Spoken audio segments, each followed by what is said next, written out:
భారతదేశంలో ప్రణాళికలకు సంబంధించి మనం ఇప్పటి వరకు గత తరగతుల్లో ప్రణాళిక అంటే ఏమిటి, ప్రణాళికల్లో భారతదేశంలో ప్రణాళిక యొక్క చారిత్రక క్రమం ఏ రకంగా ఉంది, మొట్టమొదటి అసలు ఈ ప్రణాళిక ఆధారమైనటువంటి దేశం ఏంటి, ఇలాంటి విషయాల్ని ప్రస్తుతం భారతదేశంలో ప్రణాళికల్ని అమలు పరిచేటువంటి సంస్థ ఏది, ఆ తర్వాత ఆమోదించేటువంటి సంస్థ ఏది, ఏ రకంగా ఒక ప్రణాళిక ఇంప్లిమెంటేషన్లోకి వస్తుంది. సో ప్రణాళిక సంఘం ద్వారా డ్రాఫ్ట్ చేయబడి ఎన్డీసీ ద్వారా ఆమోదించబడి పార్లమెంట్లో చట్టం అవ్వడం ద్వారా అది ఒక రూపానికి రావడం అనేటువంటి క్రమాన్ని మనం ఇప్పటిదాకా పరిశీలించాం. సో అదేవిధంగా ప్రణాళికల్లో ఉండేటువంటి రకాలు, కొన్ని రకాల ప్రణాళికల్లో ఉండే రకాలు మనం ఇప్పుడు పరిశీలించాల్సి ఉంది. సో వాటిని ఈ పట్టిక ద్వారా మనం సులభ పద్ధతిలో గుర్తుపెట్టుకునేటువంటి అవకాశం ఉంది. సో ఈ ప్రణాళికలో ఉండేటువంటి రకాలని మనం బ్రాడ్గా ఈ రకంగా వర్గీకరించడం జరిగింది. సో ఒకటి, వనరుల కేటాయింపును బట్టి ఎలాంటి ప్రణాళిక రకాలు ఉన్నాయి, ప్రణాళిక నిడివిని బట్టి అంటే ప్రణాళిక యొక్క కాలాన్ని బట్టి ఆ ప్రణాళిక నడిచేటువంటి పరిధిని బట్టి ఎన్ని రకాలు ఉన్నాయి, ఆ ప్రణాళికల్లో ప్రజల యొక్క భాగస్వామ్యాన్ని బట్టి ఏ రకాలు ఉన్నాయి, సో సరళత్వం ఆధారంగా ఎన్ని రకాలుగా ప్రణాళికలు విభజించబడ్డాయి, ప్రభుత్వ పాత్రను బట్టి ఎన్ని రకాలుగా ప్రణాళికలు విభజించబడ్డాయి అనేటువంటి అంశాన్ని మనం పరిశీలించినట్లయితే వీటిలో మొదటగా వనరుల కేటాయింపును బట్టి ప్రణాళికల్ని భౌతిక ప్రణాళిక అని చెప్పి, ఆర్థిక ప్రణాళిక అని చెప్పి రెండు రకాలుగా వర్గీకరించవచ్చు. అదేవిధంగా ప్రణాళిక యొక్క కాలాన్ని బట్టి, ప్రణాళిక యొక్క నిడివిని బట్టి లేదా ప్రణాళిక యొక్క పొడవును బట్టి మూడు రకాలుగా ప్రణాళికల్ని విభజించవచ్చు. ఒకటి స్వల్పకాలిక ప్రణాళికలు, మధ్యకాలిక ప్రణాళికలు, అదేవిధంగా దీర్ఘకాలిక ప్రణాళికలు అని చెప్పి చెప్పొచ్చు. సో ప్రజల భాగస్వామ్యాన్ని బట్టి ఈ ప్రణాళికలు రెండు రకాలుగా విభజించవచ్చు. ఒకటి కేంద్రీకృత ప్రణాళికలు, మరొకటి వికేంద్రీకృత ప్రణాళికలు, సెంట్రలైజ్డ్ ప్లానింగ్స్, డీసెంట్రలైజ్డ్ ప్లానింగ్స్ అని చెప్పవచ్చు వీటిని. సో అదేవిధంగా సరళత్వం ఆధారంగా, సో ప్రణాళిక యొక్క సరళత్వం, దాంట్లో ఉండేటువంటి ఫ్లెక్సిబిలిటీని బట్టి ప్రణాళికలు రెండు రకాలు విభజించడం జరిగింది. ఒకటి నిరంతర ప్రణాళిక, మరోది స్థిర ప్రణాళిక. అదేవిధంగా ప్రభుత్వ పాత్రను బట్టి ప్రణాళికల్ని రెండు రకాలుగా విభజించవచ్చు. ఒకటి ఆదేశాత్మక లేదా నిర్దేశాత్మక ప్రణాళిక, మరొకటి సూచనాత్మక ప్రణాళిక. సో ఇట్లా ప్రభుత్వ పాత్రను బట్టి కూడా మనం ప్రణాళికని రెండు రకాలుగా విభజించవచ్చు. సో ఇందులో ఇంకో మరికొన్ని ప్రణాళిక రకాలు కూడా మనం పరిశీలించాల్సి ఉంది. సో మొట్టమొదటిసారిగా మనం వనరుల కేటాయింపును బట్టి ఎట్లా ప్రణాళికల్ని విభజించాలని పరిశీలిస్తే, వనరుల కేటాయింపును బట్టి ప్రణాళికలు రెండు రకాలుగా విభజించవచ్చు. ఒకటి భౌతిక ప్రణాళిక, మరొకటి ఆర్థిక ప్రణాళిక. మరి భౌతిక ప్రణాళిక అంటే ఏంటి అనే విషయాన్ని మనం పరిశీలించినట్లయితే, భౌతిక వస్తువుల ఉత్పత్తిని లక్ష్యంగా పెట్టుకొని రూపొందించబడేటువంటి ప్రణాళికనే భౌతిక ప్రణాళిక అని చెప్పి ఇక్కడ చెప్పడం జరిగింది. సో ఇక్కడ భౌతికపరమైన వస్తువుల ఉత్పత్తి వీళ్ళ లక్ష్యంగా ఉంటుంది. ఇది ఆర్థికపరమైన అంశాలతో సంబంధం లేకుండా భౌతికపరమైన వస్తువుల ఉత్పత్తికి సంబంధించింది. సో కాబట్టి వీళ్ళ లక్ష్యం భౌతికపరమైనటువంటి వస్తువుల ఉత్పత్తి. సో ఇలాంటి ప్రణాళికని అమలు చేస్తున్నటువంటి దేశానికి ఉదాహరణగా మనం చైనాని చెప్పుకోవచ్చు. సో అదేవిధంగా వనరుల కేటాయింపు భౌతికపరమైన టార్గెట్లు అయితే ఇక్కడ భౌతిక ప్రణాళిక అని చెప్పి, అదేవిధంగా ఆర్థిక పరమైనటువంటి లక్ష్యంగా కానీ కేటాయించబడితే ఆర్థిక ప్రణాళిక అని చెప్పి విభజించడం జరిగింది. సో ఏదైతే ఆర్థిక పరమైనటువంటి లక్ష్యాన్ని లేదా ఆర్థిక పరమైనటువంటి టార్గెట్ని పెట్టుకొని దాన్ని అమలు చేయడం కోసం వివిధ రంగాల మధ్య పెట్టుబడులు కేటాయించి వాటిని సాధించేటువంటి ప్రక్రియనే ఇక్కడ మనం ఆర్థిక పరమైనటువంటి ప్రణాళిక లేదా ఆర్థిక ప్రణాళిక అని చెప్పి చెప్పవచ్చు. సో భౌతిక వస్తువుల ఉత్పత్తి లక్ష్యంగా ఉండేటువంటి ప్రణాళిక భౌతిక ప్రణాళిక అంటే, ఆర్థిక పరమైనటువంటి లక్ష్యాలు టార్గెట్లు ఉండేటువంటి ప్రణాళికని ఆర్థిక ప్రణాళిక అని చెప్పడం జరిగింది. సో ఆర్థిక ప్రణాళిక ప్రస్తుతం మనకి భారత్లో అమలవుతున్నటువంటి ప్రణాళికల్ని ఆర్థిక ప్రణాళికకి ఉదాహరణగా చెప్పవచ్చు. సో అదేవిధంగా ప్రణాళిక కాలాన్ని బట్టి కూడా ప్రణాళికల్ని మూడు రకాలుగా విభజించడం జరిగింది. సో వాటిలో స్వల్పకాలిక ప్రణాళిక, షార్ట్ టర్మ్ ప్లానింగ్, మధ్యకాలిక ప్రణాళిక, మిడిల్ టర్మ్ ప్లానింగ్, దీర్ఘకాలిక ప్రణాళిక, లాంగ్ టర్మ్ ప్లానింగ్ అని చెప్పి మూడు రకాలుగా విభజించడం జరిగింది కాలాన్ని బట్టి. సో ఏదైనా ఒక ప్రణాళిక ఒక సంవత్సరం వ్యవధి కోసం ప్రణాళికను కానీ రూపొందిస్తే అలాంటి ప్రణాళికని స్వల్పకాలిక ప్రణాళిక అని, ఏదైనా ఒక ప్రణాళికని 3 నుంచి 5 సంవత్సరాల వ్యవధి కోసం రూపొందిస్తే అలాంటి ప్రణాళికని మధ్యకాలిక ప్రణాళిక అని, ఏదైనా ఒక ప్రణాళికని 10 నుంచి 15 సంవత్సరాలు లేదా 20 సంవత్సరాల కాల పరిధికి దీర్ఘకాలిక లక్ష్యాలను దృష్టిలో పెట్టుకొని రూపొందిస్తే అలాంటి ప్రణాళికని దీర్ఘకాలిక ప్రణాళిక అని చెప్పి చెప్పవచ్చు. సో ప్రస్తుతం మనకి భారతదేశంలో అమలవుతున్నటువంటి పంచవర్ష ప్రణాళికలు మనం మధ్యకాలిక ప్రణాళికలకి ఉదాహరణగా చెప్పొచ్చు. సో మనకి మధ్యలో కొన్ని దీర్ఘదర్శి ప్రణాళికలు లేదా దీర్ఘకాలిక ప్రణాళికలను కూడా వ్యూస్తో చూడడం జరిగింది. సో వాటిని అదేవిధంగా కొంచెం వార్షిక పరమైనటువంటి ఒక సంవత్సరం కాల పరిమితితో ఉండేటువంటి ప్రణాళిక విరామం లేదా ప్రణాళిక సెలవు అనేటువంటి కాన్సెప్ట్తో వీటిని కూడా ఇంప్లిమెంట్ చేయడం జరిగింది. సో వాటిని మనం ప్రణాళికల్ని విస్తృతంగా అధ్యయనం చేసేటప్పుడు ఆ సందర్భాన్ని డిస్కస్ చేస్తాం. సో అదేవిధంగా ప్రజల భాగస్వామ్యాన్ని బట్టి మనం ప్రణాళికల్ని రెండు రకాలుగా ఇక్కడ విభజించడం జరిగింది. ఒకటి కేంద్రీకృత ప్రణాళికలు, రెండోది వికేంద్రీకృత ప్రణాళికలు అని చెప్పడం జరిగింది.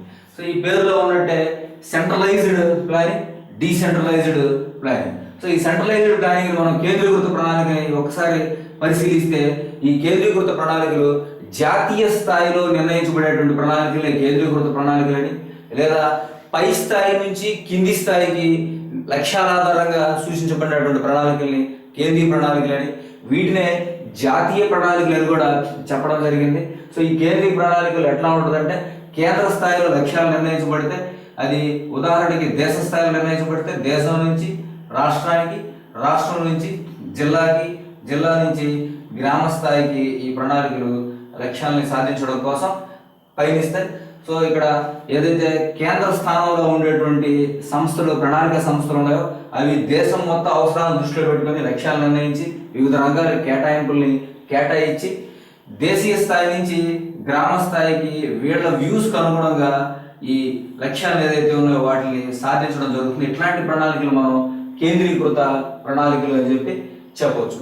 సో కేంద్రీకృత ప్రణాళికలనే జాతీయ ప్రణాళికలు అని కూడా చెప్పొచ్చు. ఏదైతే ప్రణాళికలు పై స్థాయి నుంచి కింది స్థాయి వరకు అమలుపరచబడేటువంటి ప్రణాళికలు ఉన్నాయో వాటినే కేంద్రీకృత ప్రణాళికలు అని కూడా చెప్పడం జరిగింది.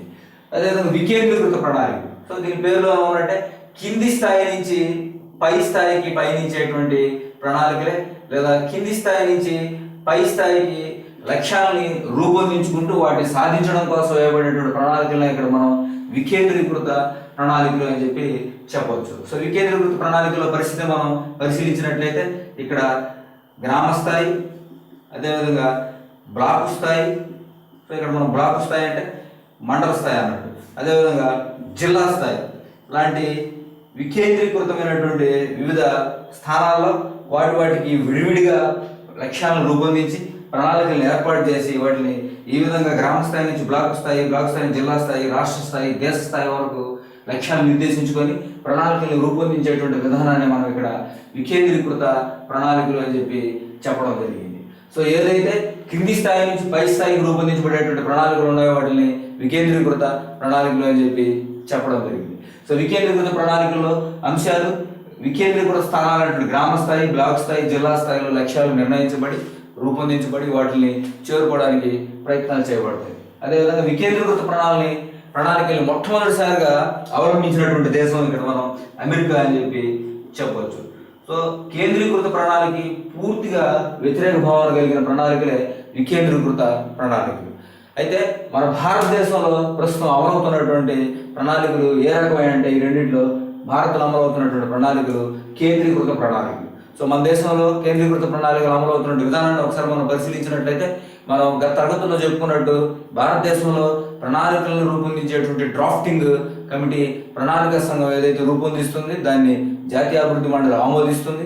ఆ తర్వాత అది పార్లమెంట్లో ఆమోదించబడి దేశవ్యాప్తంగా దేశం నుంచి రాష్ట్ర స్థాయిలో, రాష్ట్రం నుంచి జిల్లా, గ్రామ స్థాయిలో ఏదైతే కేంద్ర స్థానంలో రూపొందించబడినటువంటి లక్ష్యాలు ఉంటాయో ఆ లక్ష్యాలకు వనరులు కేటాయించబడి వాటిని అమలు చేయడం జరుగుతుంది. సో కాబట్టి భారతదేశం అమలయ్యేటువంటి ప్రణాళికలు కేంద్రీకృత ప్రణాళికలు.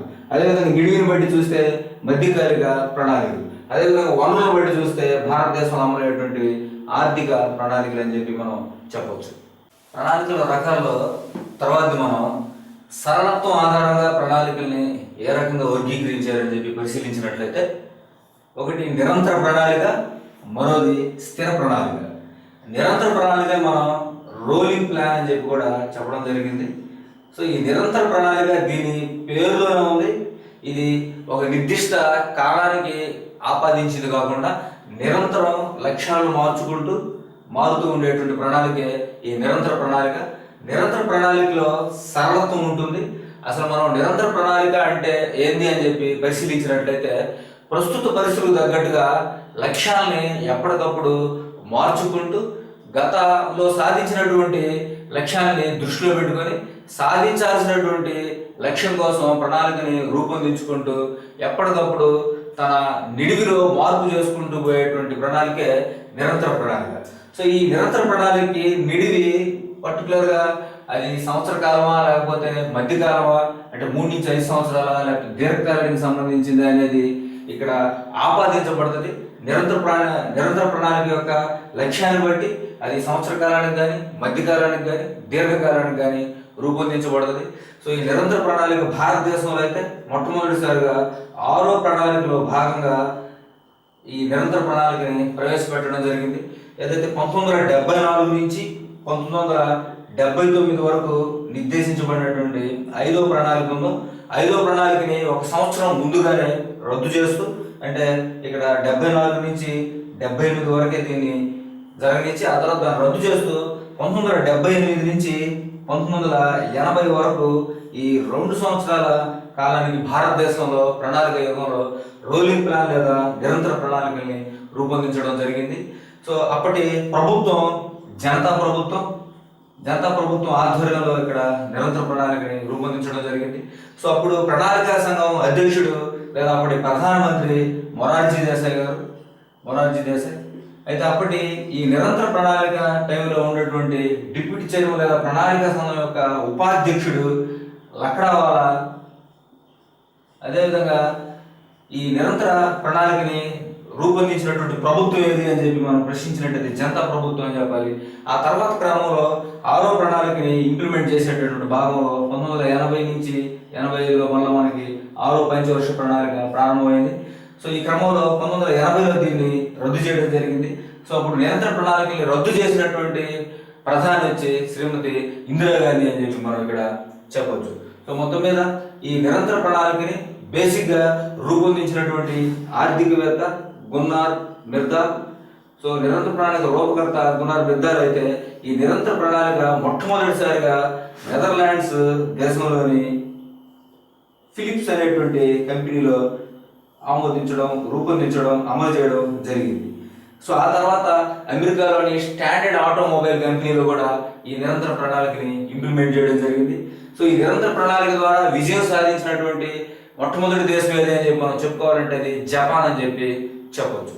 సో నిరంతర ప్రణాళిక యొక్క చారిత్రక క్రమాన్ని పరిశీలిస్తే దీన్ని రూపొందించినటువంటి వ్యక్తి గున్నార్ మిర్దాల్ అయితే మొట్టమొదటిసారిగా ఇది నెదర్లాండ్స్లో ఫిలిప్స్ కంపెనీలో అమలు చేయబడితే ఆ తర్వాత అమెరికాలోని స్టాండర్డ్ మొబైల్ కంపెనీలో అమలు చేయబడితే విజయం సాధించిన దేశం మాత్రం జపాన్. సో భారతదేశంలో వచ్చేటప్పటికి నిరంతర ప్రణాళికని రూపొందించినటువంటి కాలం వచ్చి 1978-80 మనం ఇక్కడ ప్రశ్నలు వచ్చేటువంటి ఏరియా. అదే నిరంతర ప్రణాళికని భారతదేశంలో రూపొందించినటువంటి ప్రభుత్వం ఏది అన్నప్పుడు జనతా ప్రభుత్వం. సో అప్పటి ప్రణాళికా సంఘం అధ్యక్షుడు లేదా అప్పటి ప్రధాని మొరార్జీ దేశాయ్, ఉపాధ్యక్షుడు లక్డావాలా. నిరంతర ప్రణాళిక రద్దు చేసినటువంటి ప్రధాని అని ప్రశ్న వచ్చినప్పుడు శ్రీమతి ఇందిరాగాంధీ అని చెప్పి మనం ఆన్సర్ చేయాల్సి ఉంటుంది. సో అసలు నిరంతర ప్రణాళిక అనేది మనం ఎన్ని విషయాలను పరిశీలించిన తర్వాత సైద్ధాంతికంగా ఏంటి నిరంతర ప్రణాళిక అని చెప్పి పరిశీలిస్తే దీన్ని ఈ విధంగా చెప్పవచ్చు. నిరంతరం తన లక్ష్యాన్ని మార్చుకుంటూ గతంలో సాధించినటువంటి లక్ష్యాన్ని దృష్టిలో పెట్టుకొని భవిష్యత్తులో సాధించాల్సినటువంటి లక్ష్యాలకి వనరుల్ని ఏర్పాటు చేసుకుంటూ నిరంతరం మారుతూ ఉండేటువంటి లేదా నిరంతరం సరళత్వం కలిగినటువంటి ప్రణాళికే నిరంతర ప్రణాళిక. మరి నిరంతర ప్రణాళిక యొక్క ప్రణాళిక నిడివి ఎలా ఉంటుందంటే అది తన యొక్క అమలును బట్టి సంవత్సర కాలానికి కానీ మధ్యకాలానికి కానీ దీర్ఘకాలానికి కానీ ప్రణాళిక నిడివిని ఆపాదించుకోవడం జరుగుతుంది. సో అదేవిధంగా ఈ సరళత్వం ఆధారంగా ఒకటి నిరంతర ప్రణాళిక అయితే అంటే దీనిలోనే సరళత్వం ఉంది. సో సరళత్వం ఉండే ప్రణాళిక నిరంతర ప్రణాళిక అని చెప్పొచ్చు మనం. సో ఏదైతే సరళత్వం పూర్తిగా లేనిది, సరళత్వం తక్కువ స్థాయిలో ఉండేటువంటి ప్రణాళికనే ఇక్కడ మనం స్థిర ప్రణాళికగా రెండో రకంగా దీన్ని వర్గీకరించడం జరిగింది. మరి ఈ స్థిర ప్రణాళిక ఏంటి అంటే మనం పరిశీలించినట్లయితే ఒక స్థిరమైన ప్రణాళిక కాలానికి రూపొందించబడినటువంటి ప్రణాళికనే స్థిర ప్రణాళిక అంటారు.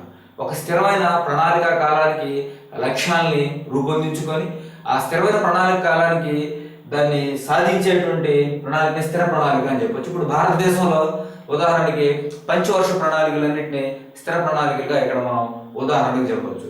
సో ఈ పంచవర్ష ప్రణాళికల్ని 5 సంవత్సరాల కాలానికి లక్ష్యాలు రూపొందించుకొని వాటిని సాధించేటువంటి క్రమంలో వనరులను ఉపయోగించుకోవడం ఇక్కడ జరుగుతుంది. సో ఇక్కడ భారత్లో అమలవుతున్నటువంటి ప్రణాళికలు ఏంటి అని చెప్పి బ్రాడ్గా అడిగినప్పుడు మనం స్థిర ప్రణాళిక అని చెప్పి ఆన్సర్ చేయాల్సి వస్తుంది. సో ఇక్కడి నుంచి మనం ఒకసారి పరిశీలిస్తే భారత్లో ఆర్థిక ప్రణాళికలు అమలవుతున్నాయి, పంచవర్ష ప్రణాళికల రూపంలో మధ్యకాలిక ప్రణాళికలు అమలవుతున్నాయి, ప్రజల భాగస్వామ్యం బట్టి భారతదేశం అమలయ్యేటువంటి కేంద్రీకృత ప్రణాళికలు. అదేవిధంగా ఇక్కడికి వచ్చినప్పుడు మన దేశంలో సైద్ధాంతికంగా ఉండేటువంటి పంచవర్ష ప్రణాళికలు 5 సంవత్సరాల కాలానికి లక్ష్యాలు రూపొందించుకొని జరుగుతుంటాయి. సో వాటిని స్థిర ప్రణాళికలు అని చెప్పి చెప్పడం జరుగుతుంది. అత్యవసర పరిస్థితుల్లో అయితే తప్పితే ఈ స్థిర ప్రణాళికల్ని రద్దు చేయడానికి వీలుండదు. సో అలాంటి ప్రణాళికలు మనం అమలు చేస్తున్నాం. అయితే మన దేశంలో నిరంతర ప్రణాళికలు లేవా అని చెప్పి ప్రశ్నించినప్పుడు మనం 6వ ప్రణాళిక కాలంలో ఈ పీరియడ్కి నిరంతర ప్రణాళికలు కూడా ఉన్నాయని చెప్పి చెప్పక తప్పదు. సో ఈ విధంగా భారతదేశంలో పంచవర్ష ప్రణాళికలు ఎలాంటి ప్రణాళికలు అని చెప్పి ప్రశ్న వచ్చినప్పుడు పంచవర్ష ప్రణాళికలు అనేవి సరళీకృతం ఆధారంగా సరళత్వం ఆధారంగా చెప్పినప్పుడు స్థిర ప్రణాళికలు అని చెప్పి మనం చెప్పవచ్చు. అయితే ప్రభుత్వ పాత్రను బట్టి కూడా మనం ప్రణాళికల్ని 2 రకాలుగా విభజించడం జరిగింది. వాటిని నిర్దేశాత్మక ప్రణాళిక లేదా ఆదేశాత్మక ప్రణాళిక, రెండోది సూచనాత్మక ప్రణాళిక అని చెప్పి దీనే ఇండికేటివ్ ప్లానింగ్ అని చెప్పి సూచనాత్మక ప్రణాళిక. అదేవిధంగా ఆదేశాత్మక లేదా నిర్దేశాత్మక ఇంపరేటివ్ ప్లానింగ్ అని చెప్పి మనం ఆంగ్లంలో కూడా చెప్పడం జరిగింది. సో వీటిలో ఆదేశాత్మక ప్రణాళిక లేదా నిర్దేశాత్మక ప్రణాళిక మనం పరిశీలిస్తే ఈ ఆదేశాత్మక ప్రణాళిక లేదా నిర్దేశాత్మక ప్రణాళిక సో దీని పేరులో ఉన్నట్టే ఇది ఒక ప్రభుత్వం యొక్క దృష్టిని తెలియజేసేటువంటి ప్రణాళిక ఇది. సో ఇది కేంద్రీకృత లక్ష్యాలని దీని ద్వారా బయటకు తెలియజేస్తుంది. ఏదైతే ప్రణాళికా కాలంలో సాధించాల్సినటువంటి లక్ష్యాలు ఉన్నాయో ఆ లక్ష్యాలు, ఏదైతే ప్రణాళికలు సాధించడం కోసం కేటాయించాల్సినటువంటి వనరులు ఉన్నాయో ఆ వనరులు, ఏదైతే ప్రణాళికలు సాధించడం కోసం టార్గెట్స్ కోసం చేసేటువంటి ఒత్తిడి, ఇవన్నీ ఉండేటువంటి ప్రణాళిక మనం ఇక్కడ ఆదేశాత్మక లేదా నిర్దేశాత్మక ప్రణాళిక అంటాం. సో ఇది సహజంగా సామ్యవాద దేశాల్లో ఇలాంటి ప్రణాళికలు మనం చూడొచ్చు. దీనికి ఉదాహరణగా రష్యాను కూడా చెప్పొచ్చు.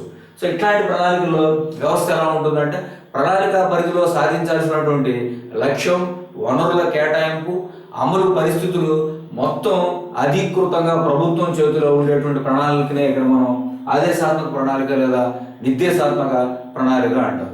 సో అంటే సామ్యవాద తరహా దేశాల్లో ఒక ప్రణాళిక లక్ష్యాలు ఏవి కేటాయించాలి, వనరుల్ని ఎక్కడి నుంచి కేటాయించాలి, వాటిని అమలు చేసేటువంటి విధానం ఎలా, వాటిని సాధించేదానికి ఎలాంటి పరిస్థితులు చేపట్టాలి లాంటివన్నీ ప్రభుత్వం చేతిలోనే ఉంటాయి. సో ప్రభుత్వం అక్కడ ప్రధాన కర్తగా దాన్ని అమలు చేయడం జరుగుతుంది. సో అలాంటి ప్రణాళిక మనం ఆదేశాత్మక ప్రణాళిక అని చెప్పొచ్చు. సహజంగా సామ్యవాద దేశాలు అయినటువంటి రష్యా లాంటి దేశాల్లో సో ఇలాంటి ప్రణాళికల్ని మనం చూస్తూ ఉంటాం. సో రెండోది ఇండికేటివ్ ప్లానింగ్ లేదా సూచనాత్మక ప్రణాళిక అని చెప్పి తెలియజేసుకుంటున్నాం. ఇక్కడ ఇండికేటివ్ ప్లానింగ్ లేదా సూచనాత్మక ప్రణాళిక అంటే ఇది ప్రభుత్వం తన పరిధిలో లేని వ్యవస్థలను కూడా, తన పరిధిలో లేని రంగాలను కూడా అభివృద్ధి చేయడం కోసం సరళత్వంతో కూడుకున్న ఎటువంటి ఒత్తిడి లేనటువంటి లక్ష్యాలు నిర్ణయిస్తూ ముందుకు తీసుకుపోయేటువంటి ప్రణాళికలను ఇక్కడ మనం సూచనాత్మక ప్రణాళికలు అని చెప్పి చెప్పొచ్చు. సో భారతదేశంలో అయితే 8వ పంచవర్ష ప్రణాళిక నుంచి మనం సూచనాత్మక ప్రణాళికల్ని అమలు చేస్తున్నాం అని చెప్పి చెప్పొచ్చు. సో ఇక్కడ దీన్ని ఇంకొకసారి వివరంగా పరిశీలించినట్లయితే ప్రభుత్వం తన పరిధిలో లేని రంగాలంటే ఇక్కడ మనం ప్రైవేట్ రంగాలు అని చెప్పి చెప్పుకోవచ్చు. సో ప్రభుత్వం తన పరిధిలో లేని రంగాలను కూడా అభివృద్ధి చేయడం కోసం లక్ష్యాలు నిర్ణయించి ఆ లక్ష్యాలను సాధించడం కోసం ఎటువంటి ఒత్తిడితో కూడుకున్నటువంటి పరిస్థితులు లేకుండా వాళ్ళకి అనుకూలంగా లక్ష్యాలను రూపొందించి అనుకూలమైనటువంటి ప్లాట్ఫామ్ని ఏర్పాటు చేసినటువంటి ప్రణాళికను ఇక్కడ మనం సూచనాత్మక ప్రణాళిక అని చెప్పి చెప్పొచ్చు. సో భారతదేశంలో దీన్ని పరిశీలించినట్లయితే 8వ ప్రణాళిక కాలం నుంచి సూచనాత్మక ప్రణాళికల్ని అమలు చేశామని చెప్పి చెప్పొచ్చు. సో ఇక్కడ 8వ పంచవర్ష ప్రణాళికలు కానించి భారతదేశంలో ఎల్పిజి సిస్టమ్ అమలు చేయడం మనం గమనిస్తున్నాం. సో ఇక్కడ ఎల్పిజి అంటే ఎల్ అంటే లిబరలైజేషన్ అని చెప్పి, పి అంటే ప్రైవేటైజేషన్ అని చెప్పి, జి అంటే గ్లోబలైజేషన్ అని చెప్పి చెప్పొచ్చు. సో 8వ పంచవర్ష ప్రణాళికలు కానించి లిబరలైజేషన్ అంటే సరళత్వం, ప్రైవేటైజేషన్ అంటే ప్రైవేటీకరణ, గ్లోబలైజేషన్ అంటే ప్రపంచీకరణ నేపథ్యంలో అటు ప్రైవేటు వర్గాలను కూడా లేదా ప్రైవేట్ సంస్థలను కూడా ముందుకు తీసుకుపోయేటువంటి క్రమంలో, ప్రైవేట్ సంస్థల ద్వారా కూడా లక్ష్యాలు సాధించేటువంటి క్రమంలో తగిన అవస్థాపన సౌకర్యాలను కల్పిస్తూ ఇటు ప్రభుత్వ రంగం అభివృద్ధి చెందుతూ మరోవైపు ప్రైవేట్ రంగాన్ని కూడా ముందుకు తీసుకువచ్చేటువంటి క్రమంలో మనం సూచనాత్మక ప్రణాళికల్ని 8వ ప్రణాళికల నుంచి ఇంప్లిమెంట్ చేయడం జరిగింది. ఇక్కడ మనం పరిశీలించినట్టయితే ప్రభుత్వం తన పరిధిలో లేని రంగాలు ఏదైతే ప్రైవేట్ రంగాల్లో ఉన్నాయో వాటిని కూడా ముందుకు తీసుకుపోవడం కోసం అవస్థాపన సౌకర్యాలను పెంపొందించడం అయితేనేమి, వాటిని లక్ష్యాలు నిర్ణయించడం అయితేనేమి, ఆ లక్ష్యాల సాధనలో వాటి మీద ఎటువంటి ఒత్తిడి కలిగించకుండా ముందుకు తీసుకుపోవడం అయితేనేమి లాంటి విషయాన్ని మనం భారతదేశంలో అమలు చేసినటువంటి సూచనాత్మక ప్రణాళికల్లో గమనించవచ్చు. సో భారతదేశంలో ఈ అమలు చేయబడినటువంటి ఈ సూచనాత్మక ప్రణాళికల్లో మనం ఇక్కడ మరొక రకంగా మార్కెట్ని ప్రోత్సహించడం కోసం తీసుకొని వచ్చిన ప్రణాళికలు కాబట్టి వీటికే మార్కెట్ ప్రణాళికలు అని చెప్పి కూడా సూచనాత్మక ప్రణాళికలు మనం పిలవచ్చు. సో ఈ రకంగా భారతదేశంలో మనం గమనించినట్లయితే 8వ ప్రణాళిక నుంచి సూచనాత్మక ప్రణాళికలు అమలవుతూ ఉన్నప్పటికీ 8వ ప్రణాళిక ముందు ప్రణాళిక మనం గమనిస్తూ ఒక రకంగా నిర్దేశాత్మకమైనటువంటి లక్షణాలతో కూడుకున్నటువంటి ప్రణాళికలుగా చెప్పవచ్చు. ఎందుకంటే దేశ స్థాయిలో కేంద్ర స్థాయిలో రూపొందించబడినటువంటి లక్ష్యాలు భారతదేశం మొత్తం గ్రామ స్థాయి వరకు ఆదేశాత్మక లేదా నిర్దేశాత్మక రూపంలో అమలు చేయడం జరిగింది. సో వీటిలో ప్రశ్న వచ్చేటువంటి అవకాశం ఉండేటువంటి ఏరియాని మనం పరిశీలించినట్టయితే ఆదేశాత్మక లేదా నిర్దేశాత్మక ప్రణాళికలు ఎటువంటి ఆర్థిక వ్యవస్థలో అమలు అవుతాయి అన్నప్పుడు మనం సామ్యవాద తరహా ఆర్థిక వ్యవస్థలో అమలు చేయడానికి వీలవుతుంది. అదేవిధంగా సూచనాత్మక ప్రణాళికల్ని ఎటువంటి ఆర్థిక వ్యవస్థలో అమలు చేయడానికి వీలవుతుంది అని చెప్పి ప్రశ్న వచ్చినప్పుడు భారతదేశం లాంటి మిశ్రమ ఆర్థిక వ్యవస్థలో సూచనాత్మక ప్రణాళికల్ని అమలు చేయడానికి వీలవుతుంది అని చెప్పి మనం ఆన్సర్ చేయాల్సి వస్తుంది. ఎందుకంటే సూచనాత్మక ప్రణాళిక యొక్క లక్ష్యమే ఒకవైపు ప్రభుత్వ లక్ష్యాలని సాధిస్తూ మరోవైపు తన రంగంలో లేని ప్రైవేట్ సెక్టార్ను కూడా ముందుకు తీసుకుపోవడం అనేది ఇక్కడ మనకి తెలుస్తుంది. మొత్తం మీద మనం ఈ ప్రణాళిక రకాలని పరిశీలించినప్పుడు భారత్లో ఏ రకాల ప్రణాళికలు ఇంప్లిమెంట్ చేస్తున్నాం, ఎటువంటి సిస్టమ్ ఏ ప్రణాళిక నుంచి అమలవుతుంది లాంటి విషయాలు ఇక్కడ మనం గుర్తుపెట్టుకోవాల్సినటువంటి అవసరం ఉంది.